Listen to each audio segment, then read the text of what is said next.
I want to show you guys this chart today. Look here how compressed this price action is. Yes, we said it's breaking out. Yes, we said it's following the trend, and it is, but look how it's not moving. And I've talked about options and how options does this to the price on that final run into that major expiration.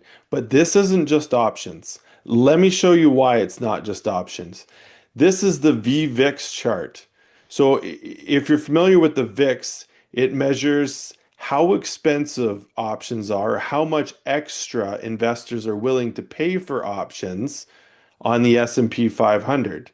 And that matters because if they're willing to pay more, there's a reason they're willing to pay more for those options.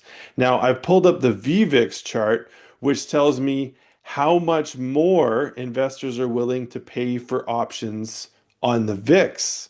And what that does is it just tells us there's really something underlying here. There's something going on. So I want to show you here today, we had this pop in the VVIX. Now it's not up here, it's nothing major, but it shows that investors are buying those options up. Why are they buying it up? Because it's likely tomorrow the Supreme Court is going to say something about tariffs, Trump's tariffs, if they're illegal or not.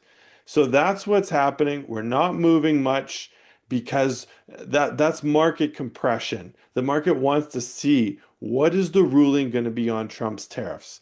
Now we had CPI yesterday or this morning. It came in flat. That wasn't going to move markets.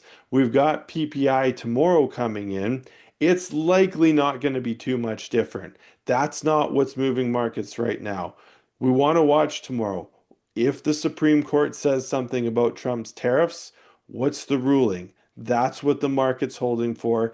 When we see this compressed price action here, oftentimes that's the market holding its breath. So let's see what happens tomorrow.